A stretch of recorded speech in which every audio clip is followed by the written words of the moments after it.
Hello students, welcome back. Here today we are going to start lecture 3 of class 10th physics ICSE board. The chapter is work, energy and power, which is chapter number 2. And in today's lecture we are going to solve numerical problems of exercise 2A.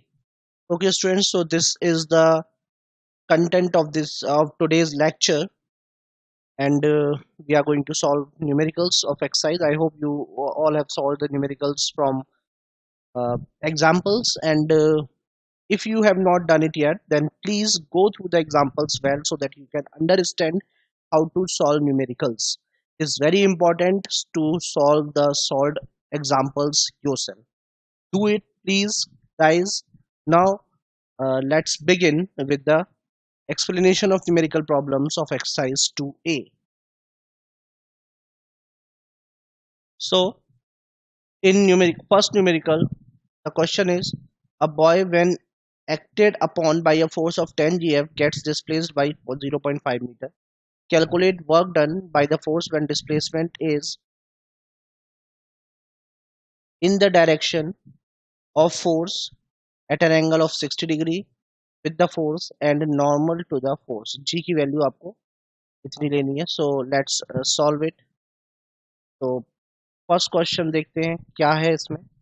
यहाँ एक boy है जिसका force जो है उस पर जो लगाया गया है वो दे रखा है 10 kgf. तो 10 kgf को पहले न्यूटन में कन्वर्ट करना पड़ेगा, और न्यूटन में कन्वर्ट करने के लिए जी का मल्टीप्लाई करते हैं, और जी यहाँ पर आपको दे रखा है 10. तो 10 × 10 कितना हो गया? 100 न्यूटन. ये फोर्स हो गया. और एस जो है डिस्प्लेसमेंट वो आपको 0.5 मीटर दिया है. यहाँ पर पहले केस में जबकि दोनों सेम डायरेक्शन में, तब वर्क डन जो होगा वो क्या होगा?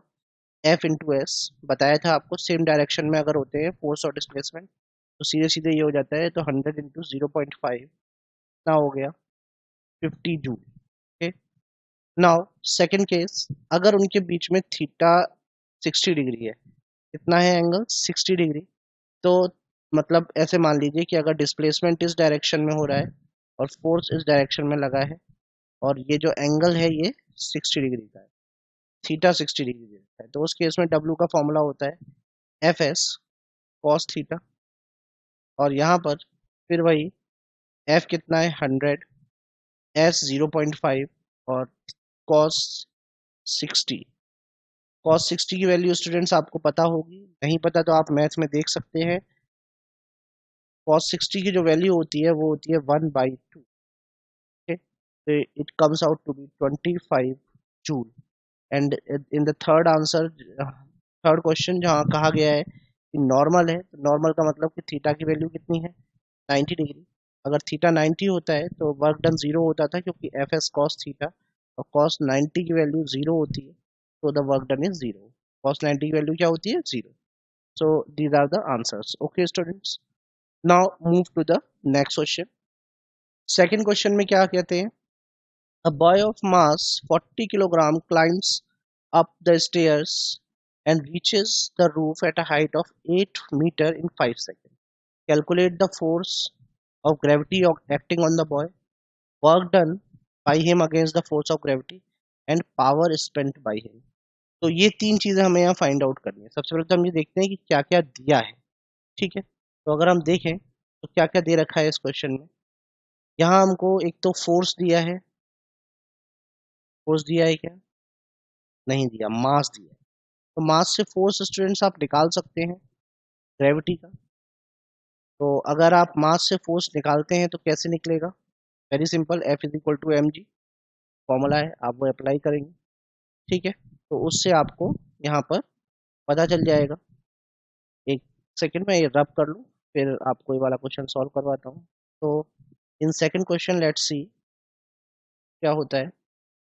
सेकंड क्वेश्चन में यहाँ पर आपको मास दिया है 40 किलोग्राम.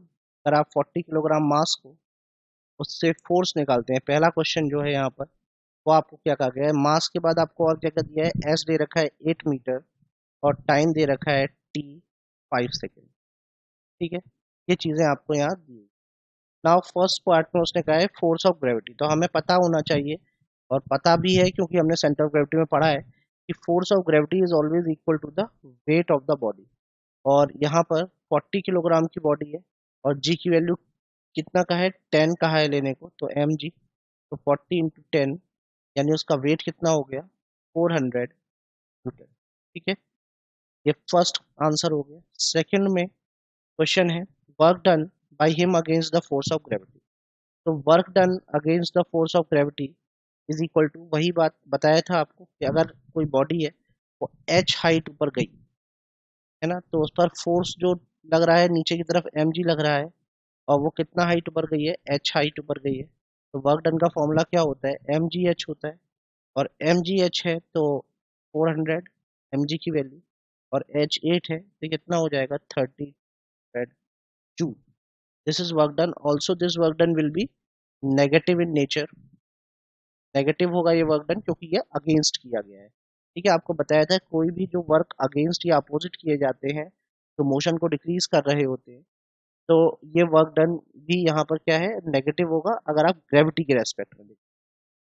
नाउ पावर, तो पावर का फॉर्मूला क्या होता है, W अपॉन टी।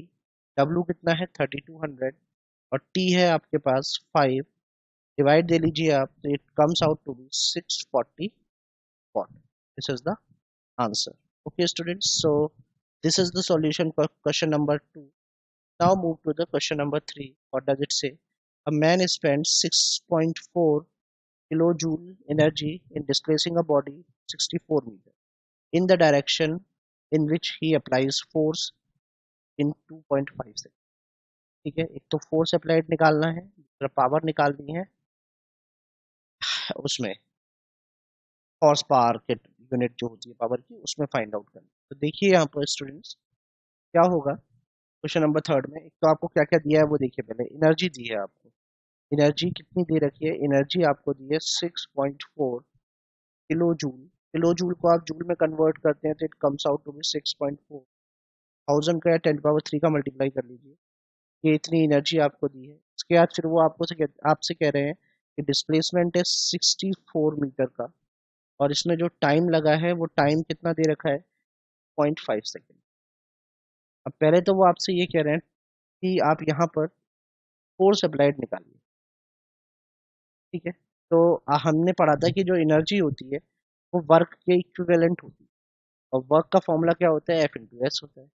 यहाँ से अगर आप देखें तो एनर्जी और वर्क इक्विवेलेंट है, तो आप एनर्जी की वैल्यू को वर्क की तरह भी यूज कर सकते हैं क्योंकि उतना ही काम उसने किया होगा ना, इतनी एनर्जी स्पेंड किया। एनर्जी स्पेंड दे रखी है मतलब वर्क कितना किया ये दे रखा है। ठीक है, तो आप यहाँ पर देखिए इस बात को कि वर्क की वैल्यू आप वही डालेंगे जो एनर्जी की वैल्यू दे रखी है, तो ये कितनी हो जाएगी, 6.4 into 10 to the power 3 is equal to F आपको फाइंड आउट करना है।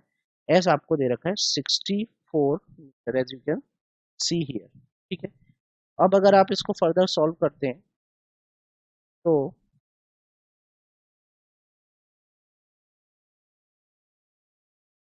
देखते हैं आंसर क्या आता है। So the answer come out to be F is equal to 6.4 to 10 to the power 3 divided by 64। ठीक है, ये कितना आ जाएगा, would come out to be 100 Newton. और आप इसे सॉल्व करेंगे तो 100 Newton. Second part of the question क्या कह रहा है कि आपको पावर पता करनी है, और वो भी हॉर्स पावर के यूनिट में। तो आप सबसे पहले तो यहाँ पर देखिए कि पावर का फॉर्मूला क्या है, पावर इज इक्वल टू होता है डब्ल्यू अपॉन टी।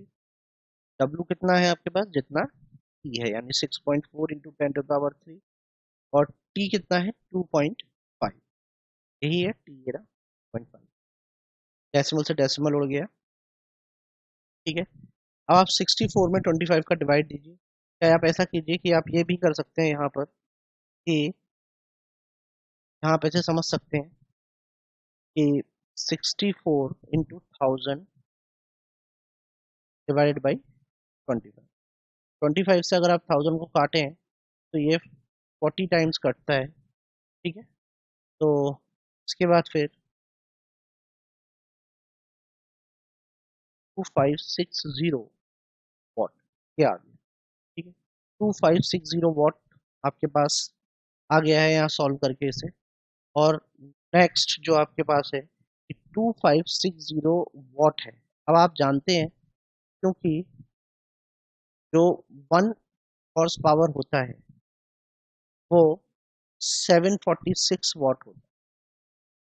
ठीक है, अगर 746 वॉट 1 हॉर्स पावर के इक्वल है तो 1 वॉट कितने के इक्वल हो जाएगा? 1/746 हॉर्स पावर के इक्वल हो जाएगा। और आपके पास कितना है? 560 वॉट है, it will be equal to 560/746। ठीक, तो आप इसको सॉल्व करेंगे। 2560 में अगर आप डिवाइड देते हैं 746 का तो कितना आता है? तो 2560 में अगर आप 746 से सॉल्व करते हैं, काटते हैं, लेट्स सी के आंसर क्या आता है। The answer comes out to be approximately 3.43 horse power. ये आप खुद सॉल्व करेंगे, सॉल्व करके इसका आंसर निकालेंगे और फिर उसको लिख देंगे। That would be the answer, और वो आंसर किसमें होगा? हॉर्स पावर में होगा। क्लियर है students? Now moving to the next question. Next question देखते हैं स्टूडेंट्स। नेक्स्ट क्वेश्चन में क्या कह रहे हैं? फोर्थ क्वेश्चन रीड कीजिए। फोर्थ क्वेश्चन में आपको ये कहा गया है कि a weight lifter lifted a load of 200 kgf to a height of 2.5 meter in 5 seconds। मतलब एक लोड उठाने वाला एक वेट लिफ्टर है और उसने एक लोड उठाया। ठीक है, वो लोड की वैल्यू आपको दे रखी है और कितना मीटर ऊपर उठाया ये भी दे रखा है, और ये भी बताया है आपको पैरेलली कि कितना टाइम लिया। ठीक है, मतलब आपको एस दे रखा है, एफ दे रखा है और टी दे रखा है। ठीक है, तो देखते हैं क्वेश्चन नंबर 4 में। ये देखिए, wait lifter lifted a load of 200 kgf to a height of 2.5 meter in 5 seconds। मतलब यहाँ पर नंबर 4 में एफ कितना हो गया? 200 kgf हो गया। ठीक है, इसके बाद फिर हाइट कितनी है? हाइट 2.5 मीटर है और टाइम कितना ले रहा है? 5 सेकेंड ले। अब फर्स्ट पार्ट में क्वेश्चन की क्या पूछा है? फर्स्ट पार्ट में कहा है द वर्क डन। पहले तो वर्क डन निकालना है, फिर पावर डेवलप्ड निकालनी है और जी की वैल्यू 10 लेनी है। ठीक है, तो वर्क डन कितना होगा? W इज इक्वल टू, उसने आपको हाइट जो है वो यहाँ डिस्प्लेसमेंट का काम कर दिया। एफ इंटू एस फॉर्मूला होता है क्या? इस के जी एफ को आप कन्वर्ट किस में करेंगे? न्यूटन में। तो 200 में जी, और जी की वैल्यू 10 है, मल्टीप्लाई कर देंगे तो it will come out to be 1000 newton. ठीक है, एफ ये हो गया, एस आपको 2.5 दे रखा है, तो ये कितना हो जाएगा? 5000 जूल हो जाएगा। वैल्यूज पुट करके देख लें आप। वैसे अब सिमिलर क्वेश्चंस होंगे तो मैं फॉर्मूला लिखकर छोड़ दूंगा, सॉल्व आपको खुद करना होगा। This is the last question of the same kind that I am solving here. Okay, 2000, तो फिर उससे आपकी प्रैक्टिस होगी ना, कैलकुलेशन तो आपको ही करनी है एग्जाम में।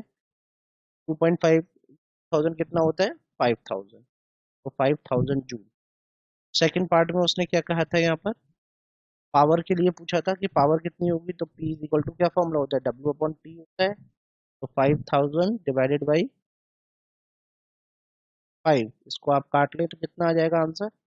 1000 वॉट। और 1000 वॉट को आप और भी लिख सकते हैं 1 किलो वॉट। ठीक है, क्योंकि 1 kilo watt is equal to 1000 watt होता है। Okay students, this is the answer here. Now moving to the next question, question number 5। अगर सिमिलर टाइप का होगा तो मैं फॉर्मूला लिख पाऊंगा सिर्फ। ठीक है, अब मैकेन a machine raises a load of 750 newton through a height of 16 metre in 5 second. Energy spent निकालनी है, पावर ऑफ मशीन निकालनी है अगर ये 100% एफिशिएंट।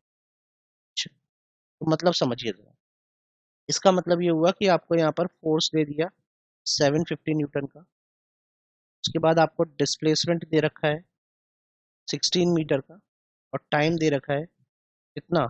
5 सेकेंड। अब वो फर्स्ट पार्ट में आपसे एनर्जी स्पेंट कह रहा है। As you know energy spent is also equal to work done, तो आप यहाँ से निकाल लेंगे, वैल्यूज पुट करके आंसर निकालेंगे। सेकंड पार्ट में उसने कहा है कि अगर मशीन 100% एफिशिएंट, 100% एफिशिएंसी का मतलब समझते हैं? 100% एफिशिएंसी का मतलब ये होता है मशीन जितनी एनर्जी ले रही है वो पूरी एनर्जी आगे दे रही है, ठीक है। तो इट मीन्स 100%, मतलब अगर उसने, मान लीजिए उसने कुछ भी अमाउंट ऑफ एनर्जी लिया, एक्स जूल एनर्जी अगर उसने इनपुट में ली, हर मशीन को चलने के लिए भी एनर्जी चाहिए ना, तो अगर उसने एक्स जूल एनर्जी ली तो वो आगे एक्स जूल काम करेगी। समझ में आ रही है बात आपको? तो वही इसका मतलब होता है 100%।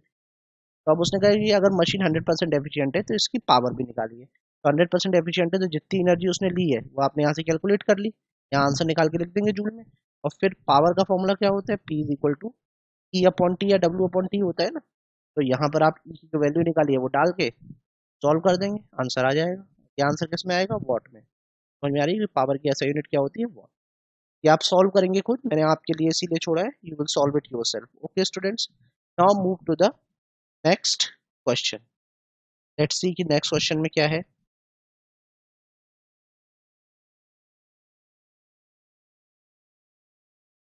Yes students, so in the next question, let's see what is given.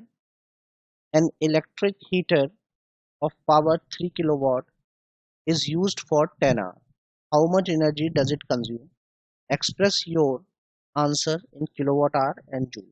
Okay, अभी करे देते हैं, देखिए जरा क्या क्या है क्वेश्चन नंबर 6 में, क्या क्या दे रखा है समझिए। यहाँ आपको कहा कि एक इलेक्ट्रिक हीटर है जो 3 किलोवाट पावर है जिसकी, तो कितना दे दिया, 3 किलोवाट, ठीक है। और इसके बाद फिर क्या कहा कि ये 10 आवर, अब यहाँ पर ना क्योंकि उसने किलोवाट आवर में पूछा है इसलिए हम इसे कन्वर्ट नहीं कर रहे हैं वॉट वगैरह में, ठीक है, सीधे किलोवाट में यूज कर सकते हैं। तो P इक्वल्स टू 3 किलोवाट हो गया। और टाइम T जो है वो भी हम सेकंड में कन्वर्ट नहीं करेंगे क्योंकि KWH में आंसर निकालना है। टाइम 10 आवर दिया, वो ये कहते हैं कि how much energy does it consume. तो E इज इक्वल्स टू क्या है, अगर अभी ऊपर जो फॉर्मूला बताया था P upon T equal to P होता है, तो P into equal to E हो जाएगा। कर लीजिए मल्टीप्लाई, 3 इंटू 10 कितना हो गया, 30। इसकी यूनिट किलोवाट थी, इसकी आर थी, तो यहाँ पर क्या आ जाएगा, किलोवाट आर। यही तो कहा था फर्स्ट पार्ट में क्वेश्चन के, यही कहा था। सेकंड पार्ट में क्या कहा है, सेकंड पार्ट में जो भी कहा है वो समझते हैं। हमें पता है कि 1 kilowatt hour is equal to होता है, ये आपको याद करना है, 1 kilowatt hour is equal to कितना होता है, 3.6 इंटू 10⁻6 जूल, ये होता है। तो 30 kilowatt hour is equal to कितना हो जाएगा, यूनिटरी मेथड हो गया ना ये, तो निकाल लो। 30 का मल्टीप्लाई कर लो, 30 इंटू 3.6 इंटू 10⁻6 जूल, और सॉल्व कर लोगे इसे, कितना आ जाएगा, 1.08 टू 10⁻8 जूल। कुछ सॉल्व करके देखोगे कैसे आया, है ना। ये 30 इंटू 3.6 सॉल्व करोगे and then you will find the answer, कैसे आया, ठीक है। कैलकुलेशन में आपके ऊपर छोड़ रहा हूँ, बस इस बात की गारंटी है कि जो बताया है वो पूरा करेक्ट है। तो आप अपने पार्ट पर अगर कैलकुलेशन भी करेक्ट करते हैं then answer will be surely correct. Okay students, now moving to the next question. Seventh question में क्या कह रहे हैं, a water pump raises 50 litre of water to height of 25 metre in 5 second, calculate the power of pump required. अच्छा, मतलब पानी की टंकी में पानी चढ़ाना है, समझ में आ रही है बात। बस 50 लीटर पानी है, इसको 25 मीटर ऊपर चढ़ाना है 5 सेकंड में। तो इसके लिए जो पंप होता है ना, सबमर्सिबल पंप होता है, जेट पंप होता है, पंप की पावर पूछ रहे हैं कितनी पावर होनी चाहिए, ठीक है। तो देखते हैं कैसे सॉल्व होना है ये क्वेश्चन। देखिए क्वेश्चन में आपको क्या क्या दे रखा है पहले ये समझिए। कुछ इन्फॉर्मेशन नीचे भी दी है, जी की वैल्यू दे रखी है और डेंसिटी ऑफ वाटर दे रखी है, ठीक है। तो यूज करते हैं, पी कितना है, वॉल्यूम, वॉल्यूम दिया है 50 लीटर। लीटर को स्टूडेंट्स क्यूबिक मीटर में कन्वर्ट करना पड़ेगा, और उसके लिए 10⁻³ का मल्टीप्लाई करते हैं, ठीक है। तो लीटर को क्यूबिक मीटर में जब भी कन्वर्ट करना है तो क्या करोगे, 10⁻³ का मल्टीप्लाई करोगे। और लीटर में हम यूज नहीं कर सकते इसको, इसलिए नहीं कर सकते क्योंकि लीटर इसकी ऐसा यूनिट नहीं है, और हमको ये सब ऐसा यूनिट में कन्वर्ट करने हैं। तो वॉल्यूम ये हो गया। हाइट आपको एच जो है, जो कि आपका एस के इक्वल होता है, वो कितना दे रखा है यहाँ पर, 25 मीटर दे रखा है। और इसके अलावा जो टी है वो 5 सेकेंड है। ओके, एक और चीज उसने उन्होंने दी है यहाँ पे, डेंसिटी, इसको हम डी से शो कर सकते हैं।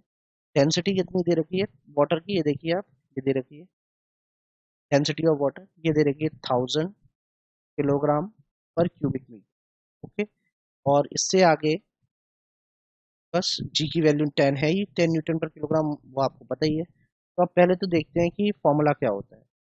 पहले हम वर्क निकालते हैं, तो वर्क का फॉर्मूला क्या होता है, एम जी एच।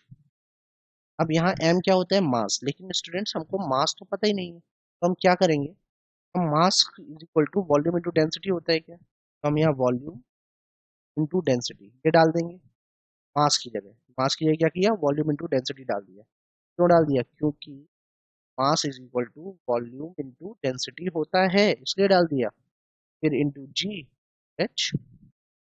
अब देखो जरा, डब्ल्यू आ जाएगा यहाँ से, कितना आ जाएगा, देखो 50 इंटू 10⁻³ इंटू जी कितना था 1000 इंटू 10, और एच कितना है 25। ठीक है, सॉल्व करें, इससे ये तो खत्म ही हो गया। कितना आ गया ये 12500। ठीक है, कितना आया 12500। देखो कैसे आया, क्या आ गया, डब्ल्यू इज इक्वल टू 1, देखो 25 फाइव ज़ा 125, और एक जीरो ये और एक जीरो 10 का, दो जीरो, इतने जूल हो गया। अब क्या है, पावर निकालनी है, तो P इज इक्वल टू क्या होता है, W अपॉन टी। W कितना है 12500, और T कितना ले लिया है 5, काट लो कितना आ जाएगा, इज इक्वल टू 125 को 5 से काटो तो 25 बचता है, 2500। This is the answer of that question. देखें यही आंसर है कि नहीं है, let's see. 2500 watt। Okay students, I hope this question is also clear to all of you। आपको समझ में आ गया होगा how we have done this question। और यही तरीका है क्वेश्चंस करने का स्टूडेंट्स, सिंपल। सबसे पहले ये नोट कीजिए कि दे क्या क्या रखा है ना, गिवन क्या क्या है। फिर ये देखिए कि वो जो गिवन है उसमें कौन सा फॉर्मूला लग सकता है, और जब ये पता चल जाए तो उसके बाद फॉर्मूला पुट कीजिए, आंसर आ जाता है। मोस्टली क्वेश्चंस बहुत इजी होते हैं, कुछ थोड़ा बहुत किसी क्वेश्चन में, जैसे 7th क्वेश्चन में थोड़ी सी ट्रिक, किसी किसी क्वेश्चन में थोड़ी बहुत ट्रिक होती है। बट अगर आप सॉल्व एग्जांपल्स करेंगे तो पता है क्या फायदा होगा आपको, you will have the benefit कि आपको वो ट्रिक्स वाले क्वेश्चंस भी पता चल जाएंगे, तो you will be able to deal with them also. ठीक है, तो now moving to the next question. Next question देखते हैं क्या कह रहा है।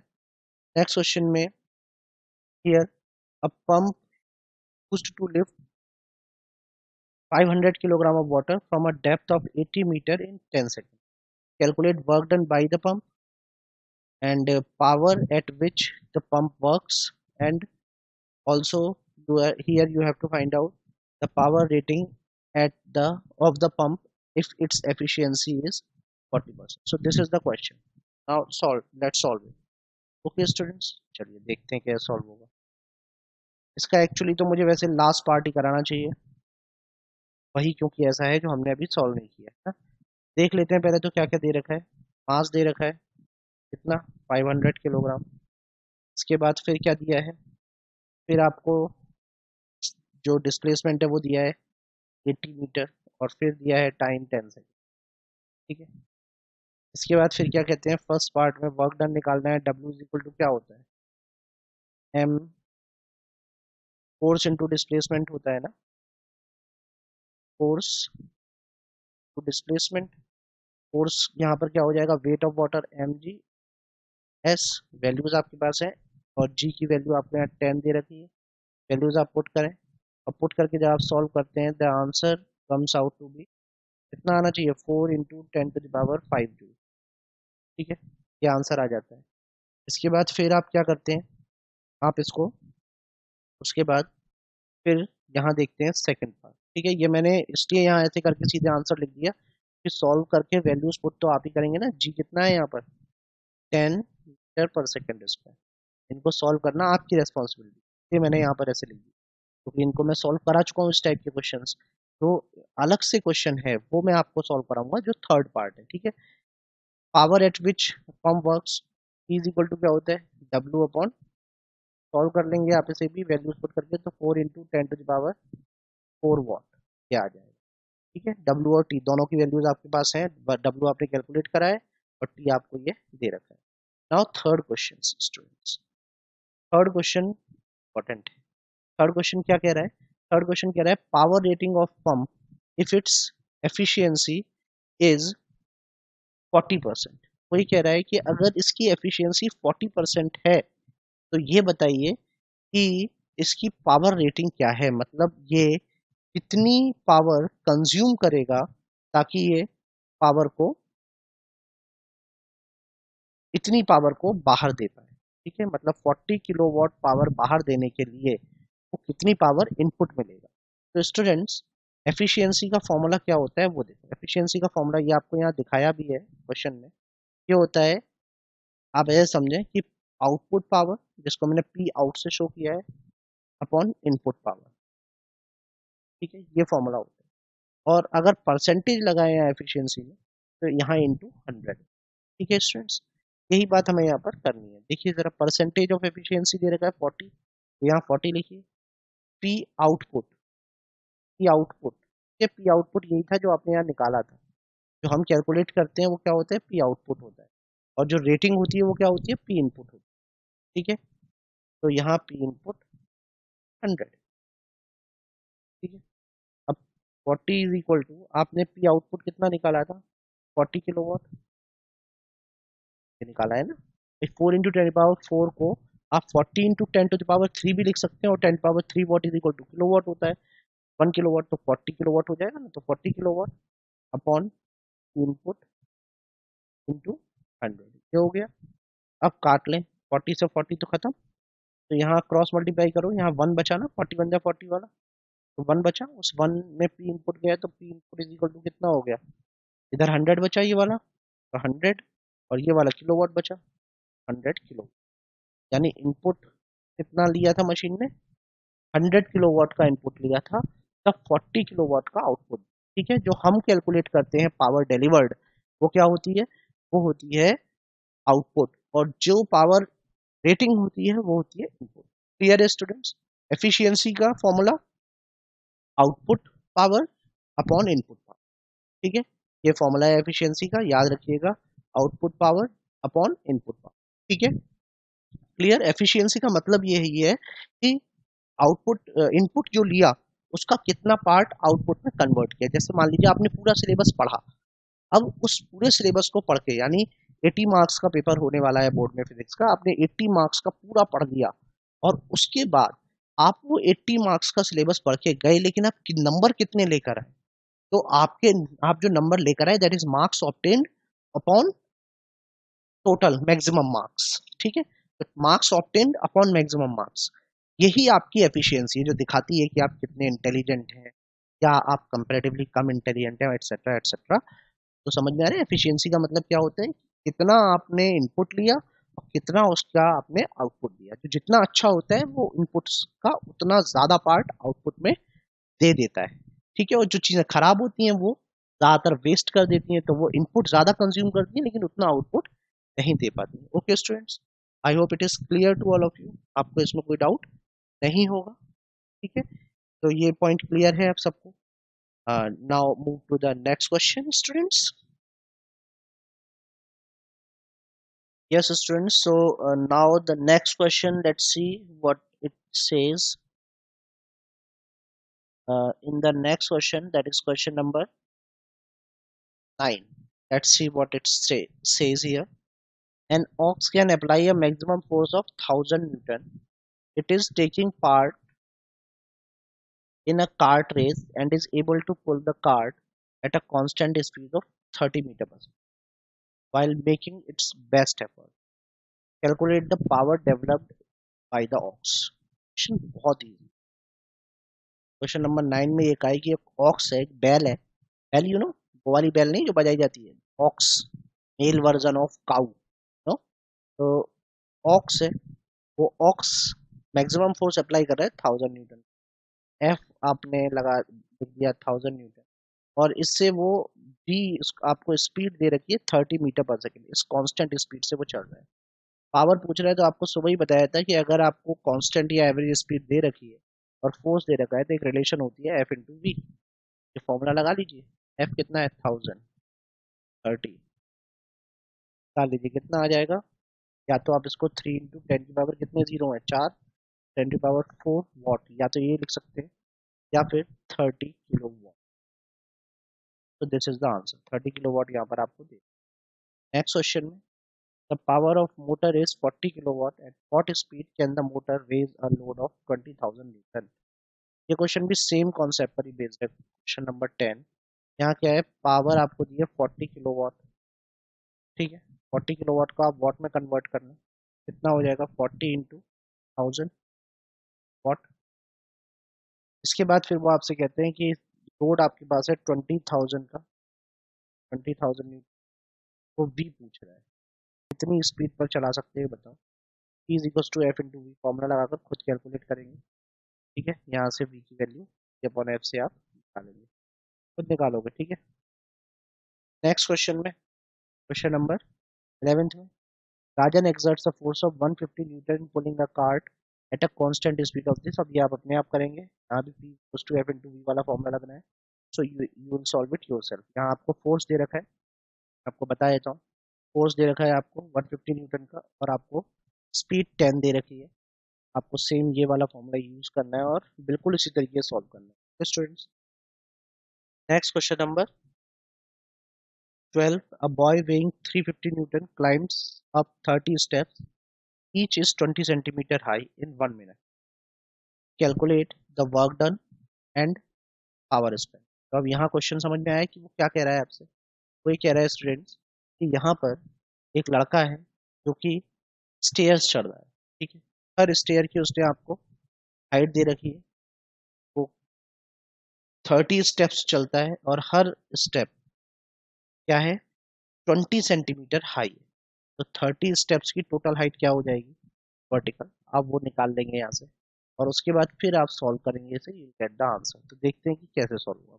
नंबर 12, आपको यहाँ पर फोर्स दिया है, वेट जो उसका है वो कितना दे रखा है 350 न्यूटन, ठीक है। इसके बाद आपको अगली चीज जो यहाँ पर दी है वो क्या है, वो है कि यहाँ पर जो स्टेप्स हैं वो कितने हैं 30, ठीक है। तो नंबर ऑफ स्टेप्स कितने हैं, एन लिख से मैं शो कर रहा हूँ नंबर ऑफ स्टेप को, ये 30 दे, और एक स्टेप की जो हाइट है वो कितनी दे रखी है आपको, वो आपको दे रखी है 20 सेंटीमीटर, ठीक है।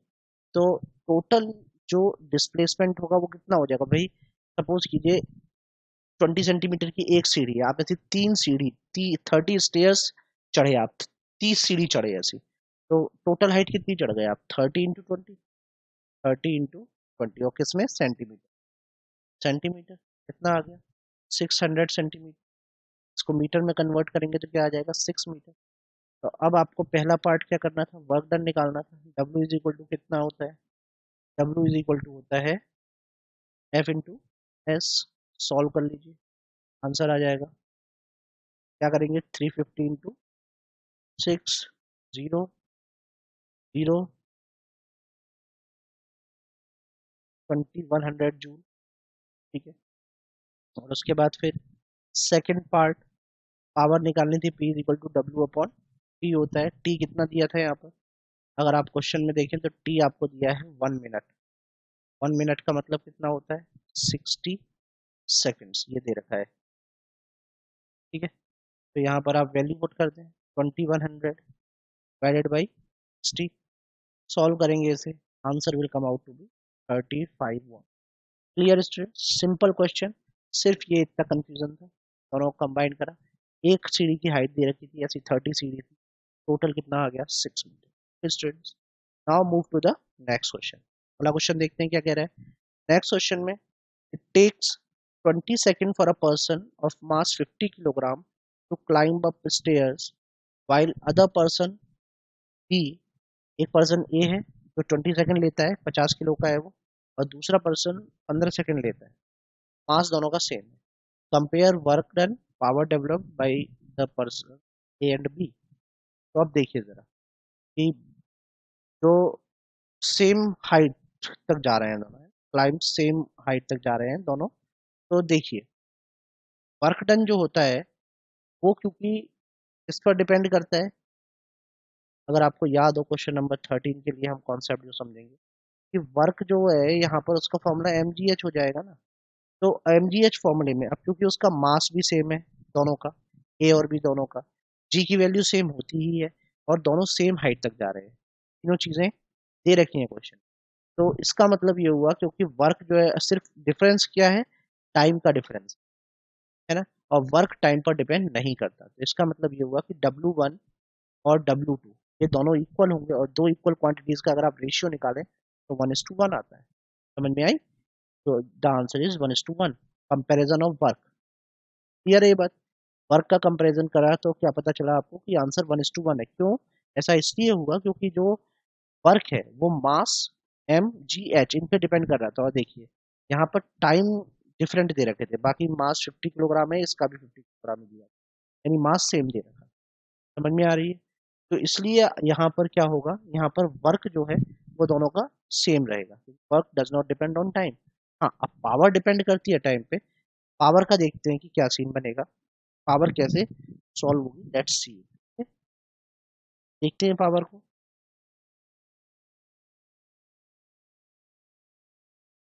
उसके लिए यहाँ समझते हैं कि अगर पावर की बात की जाए तो वो कैसे कैलकुलेट होगी। लेट्स सी, पी ए पहले वाले की पावर इज इक्वल टू उसका वर्क डन अपॉन टाइम। अब हाइट नहीं दे रही तो हम मान लेते हैं कि दोनों एच हाइट तक चढ़ रहे हैं, ठीक है। एच हाइट तक चढ़ रहे हैं तो पहले वाले का वेट कितना था, 50। जी की वैल्यू, अब देखो वर्क का फॉर्मूला एम जी एच है ना, तो एम 50 था। जी की वैल्यू कुछ डालें, चलो जी ही डालें, रहने देते हैं, बाद में अगर जरूरत पड़ेगी तो पुट करेंगे। तो एच तो हमें पता ही नहीं है तो एच ही लेते हैं। और टाइम पहला वाला कितना ले रहा था, टाइम पहला वाला ले रहा है 20 सेकेंड। ये कितना टाइम ले रहा है, 20 सेकेंड, ठीक है। तो यहाँ पर अब पी बी के लिए अगर हम सॉल्व करें तो क्या आता है, यहाँ आता है W B upon P B. W B वही होगा 50 क्योंकि मास दोनों का सेम है, दिया हुआ है सेम मास, इंटू जी, बाद में वैल्यू पुट करेंगे अगर जरूरत पड़ी। और एच तो हमें पता ही नहीं है तो हमने दोनों का एच मान लिया है। और यहाँ टाइम कितना लग रहा है, यहाँ टाइम लग रहा है 15 second, as you can see here it is 15 second for B. अब आपको P S to P B निकालना है, ये अपॉन पी बी, यहाँ पर कितना आएगा, पुट कीजिए जरा। तो पी ए की वैल्यू है 50 into G to H divided by 20 whole divided by 50 into G to H divided by 15। तो इस पूरे से ये पूरा कट गया, ये ऊपर जाएगा और ये नीचे आएगा। तो इट बिकम्स 15/20। 5 से इसको काट लें, कितना आ जाता है answer, 3:4। That is the answer here. Okay students, so this is the solution of question number 13. Okay, I hope you got it. Now move to the next question. Question number 14 देखिए क्या कह रहा है। क्वेश्चन नंबर 14 में अब boy, एक लड़का है, बॉय है, उसका उसने वेट दिया हुआ है यहाँ पर कि कुछ सर्टेन वेट है 40 kgf का, वो ऊपर जा रहा है। स्टेयर्स हैं, 30 स्टेप्स हैं, ईच स्टेप 20 सेंटीमीटर हाई। और इसका उसने यहाँ पर टाइम भी दिया हुआ है 4 मिनट। क्लाइंब में टाइम लगता है, क्लाइंबिंग में कितना है, 4 मिनट। ठीक। So now the question is कि यहाँ पर इसको सॉल्व कैसे करने वाले हैं। तो पहले क्वेश्चन पूरा रीड कर लेते हैं। A boy weighing 40 kgf climbs up a stairs of 30 steps each 20 centimeter high in 4 minutes. Okay. And a girl weighing 30 kgf does the same in 3 minutes. Compare, ये 2016 में आया भी है ये। Work done by them and power developed. चलो ये तो अभी कर ही लेते हैं, इसमें क्या बड़ी बात। क्वेश्चन नंबर 14, क्वेश्चन नंबर 14 में क्या है, यहाँ पर आपको पहले बॉय के लिए देखते हैं। और बॉय, बॉय के लिए क्या है, मास उसका दे रखा है, वेट दिया है 40 kg है। तो एफ जो है वो M G which is 40 kg है, 40 kg है। इसको आप कन्वर्ट कर लें तो 40 इंटू जी की वैल्यू जरूरत पड़ी तो पुट करेंगे 40 इंटू जी, ये हो गया। अच्छा, इसी तरीके से फिर जो डिस्प्लेसमेंट है टोटल वो क्या है, तो एन नंबर ऑफ स्टेप्स दिए हैं 30 और एक स्टेप की हाइट दी है 20 सेंटीमीटर। तो वही एस कितना हो जाएगा, एन इंटू एच हो जाएगा, is 600 centimetre and again it is 6 metre. ठीक है, उसके बाद फिर टाइम कितना दे रखा है, टाइम दिया हुआ है 4 मिनट्स। 4 मिनट्स का मतलब हो गया 4 इंटू 60, कितना हो गया 40 सेकेंड्स। ठीक है, अब वो पावर वर्क डन पूछ रहा है पहले तो फर्स्ट पार्ट में वर्क डन निकालना है। तो हम यहाँ पहले बॉय का वर्क डन निकालते हैं। W1, W1 कितना आ जाएगा, W1 आ जाएगा आपका F प्लस F कितना है यहाँ पर 40G इंटू एस कितना है 2। ठीक है, अच्छा उसने क्योंकि यहाँ पर कंपेयर करने को कहा है तो हम इसे अभी यहीं छोड़ देते हैं, बाद में इनका डिवाइड देंगे तो कट पिट जाएगा ये। ठीक है, और पावर ऐसे ही इसकी पावर भी निकालते हैं, वो क्या हो जाएगी W1/T। सॉरी स्टूडेंट्स, यहाँ थोड़ा सा मिस्टेक हो गई है, ये 240 नहीं है, एस की वैल्यू पुट करनी थी, यहाँ मैंने गलती से टाइम की कर दी थी, एस है हमारा 6। ठीक है, और W1/T T1, और T1 यहाँ पर कितना दे रखा है, तो W1 की value 40 into G 6 divided by T1 कितना दे रखा है हमको, T1 यहाँ पर है 240 सेकेंड्स, तो आप यहाँ 40 पुट। ठीक है, ये पावर हो गई। अभी हम इनको इसलिए पूरा सॉल्व नहीं कर रहे क्योंकि इनका कंपैरिजन करना है, तो उस टाइम पर फिर क्या होगा कि कैंसिल आउट होंगी इनमें चीज़ें, तो मल्टीप्लाई करके फालतू में अपना टाइम क्यों वेस्ट करना। ठीक है, ये भी थोड़ा ट्रिक है, आपको याद रखना होता है हमेशा इस बात को कि जो चीज़ें कटने के चांसेस हों उनको फालतू में आप अपना टाइम वेस्ट ना करें, क्योंकि लिमिटेड टाइम है आपके पास एग्जाम में। और बेस्ट परफॉर्मेंस वही होती है जहां आप अपने पूरे माइंड का यूज कर पा रहे हैं। ठीक है, अब देखिए फॉर गर्ल, गर्ल के केस में फोर्स चेंज हो गया है, गर्ल का वेट उसने 30 kg अब दिया है, तो F is equal to M G, यहाँ पर 30 kgf है, विच इज अगेन अगर हम जी का मल्टीप्लाई कर दें तो 30 इंटू जी ये हो जाएगा। जो एस है वो सेम है क्योंकि वो भी सेम स्टेयर से चढ़ रही है, तो एस 6 मीटर रहेगा, आप सीधे लिख सकते हैं। टाइम टी टू उसका जो दे रखा है वो 3 मिनट है, और 3 मिनट को अगर आप कन्वर्ट करते हैं 3 इंटू 60 ये होता है 180 सेकेंड्स। ठीक है, तो इससे इसका जो W1 आ जाता है वो आ जाता है एफ इंटू एस से 30 इंटू G इंटू 6, और जो W2 आता है इसका है ना, और P2 जो आता है वो कितना आ जाता है W2/T2, और सॉल्व करें तो ये 30 into G into 6 divided by 180। ठीक है, अब आप क्या निकालना था, फर्स्ट केस में निकालना था W1/W2, निकाल लीजिए। W1 और W2 का रेशियो, W1 कितना था 40G 6 डिवाइडेड बाई, यहाँ पर कितना आना है 30G/6, 6 खत्म, 0 0 उड़ गया तो ये कितना बचा 4:3। ठीक है, तो वर्क डन तो ये आ गया।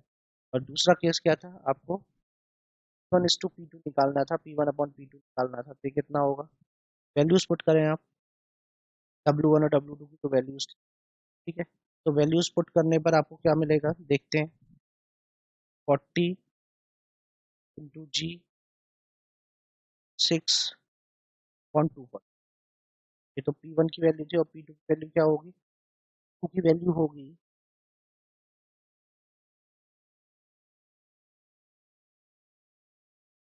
2 की वैल्यू होगी, हाँ कहाँ गया P2, ये रहा 30G/6 divided by 180।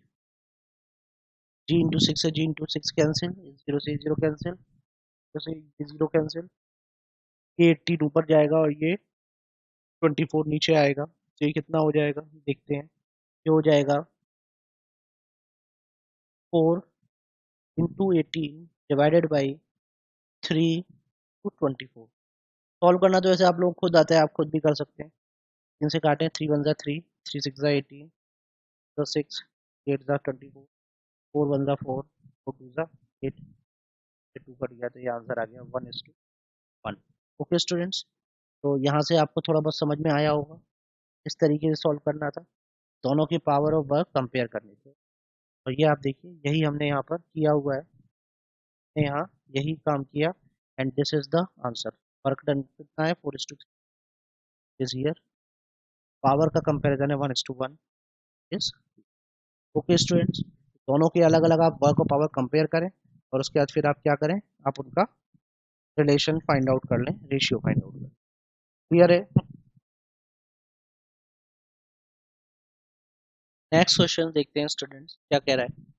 Here it says a man raises a box of 50 kilogram to a height of 2 metre in 20 second while another man raises the same box to a height of 50 seconds to the same height in 50 second. Okay, का comparison करना है work और power का, और उसके बाद calculate करना है उनकी वर्क और पावर, जी की वैल्यू 10 लेनी।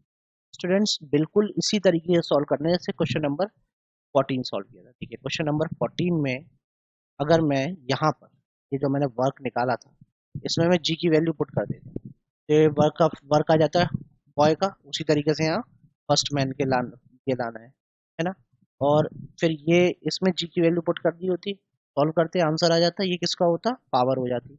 ऐसे ही सेकंड मैन के लिए, जैसे यहाँ गर्ल के लिए था, ऐसे ही आपको सेकंड मैन के लिए करना, मतलब सिर्फ जी की वैल्यू पुट करने के बाद बिल्कुल ऐसे ही यही काम करना है।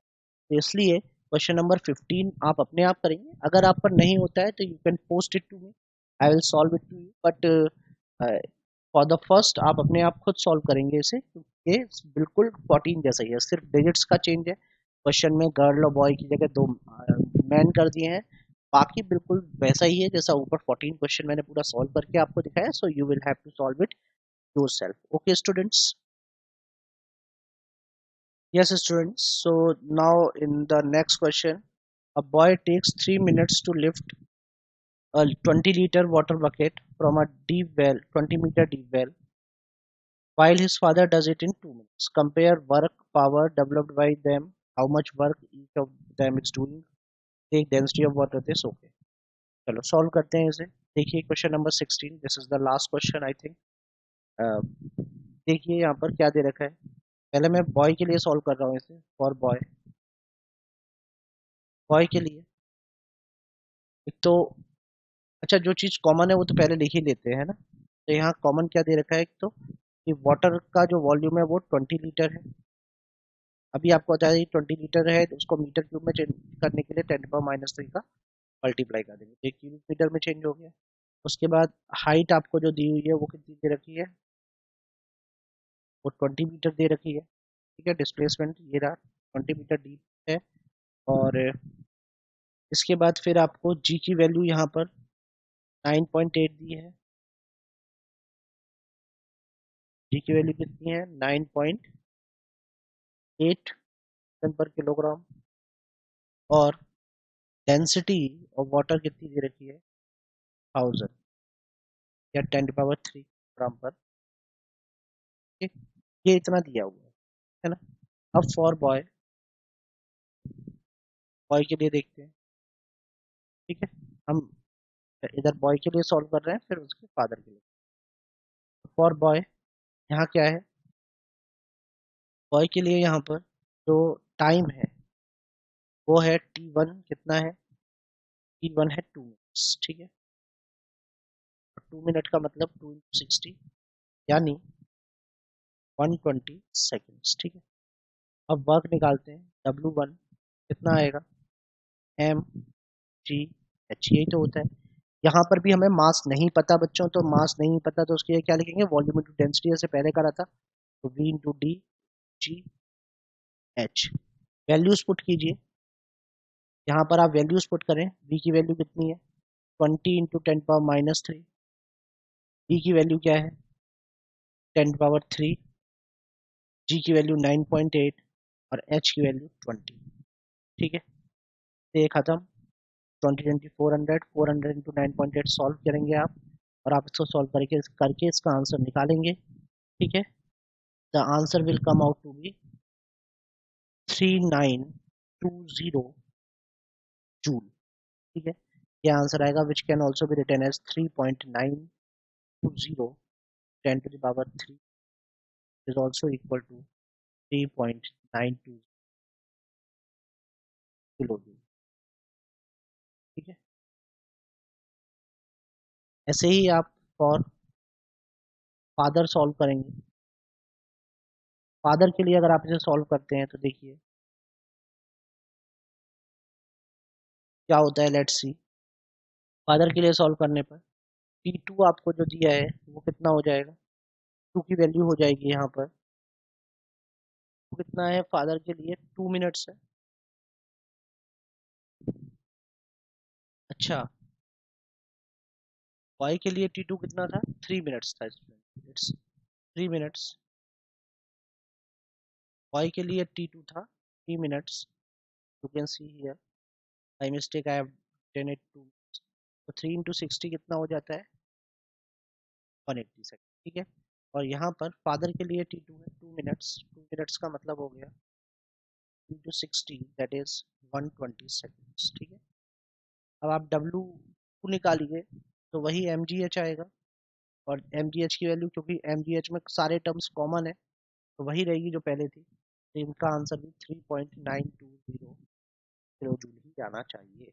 पावर की अगर मैं बात करूँ तो P1 जो बॉय का पावर था वो कैसे निकलेगा, W1/T1 से, तो W1 कितना आया था, 390 जूल की वैल्यू, डिवाइडेड बाई T1 कितना था, 180। सॉल्व कर लोगे आप इसे यहाँ से, और सिमिलरली P2 को अगर आप निकालते हो तो कितना आ जाएगा, it will come out to be W2/T2, और ये भी होगा 3920 डिवाइडेड बाई 120। अब आपको करना क्या था, W1/W2 निकालना था एक तो देखो W1 और W2 दोनों सेम है, कैन सी हियर, तो दोनों सेम है तो दोनों कैंसिल आउट होकर 1:1 बचेगा। और P1/P2 निकालना था, वैल्यूज पुट कर दो, 3920/180 डिवाइडेड बाई 3920/120। 3920 से ये कट गया, जीरो से जीरो हट गया, ये इधर जाएगा और ये इधर आएगा, क्या बचेगा, 12/18, काट लो, कितना हुआ, 3 4 12, 3 18 4, ये आंसर आ गया, to. So these are the answers, students. Work का ratio 1:1, as you can see here. Power का ratio 2:3, you can see here. And work done by each is 3.920. So this exercise is completely solved, students. Now we will start the part B of this chapter in our next lecture. That's it for today, students. Thank you for being here with me. I just hope that you would go through entire exercise, also through theoretical questions of the exercise, and if you find any doubt there, you can feel free to ask the doubts. Okay, students, thank you.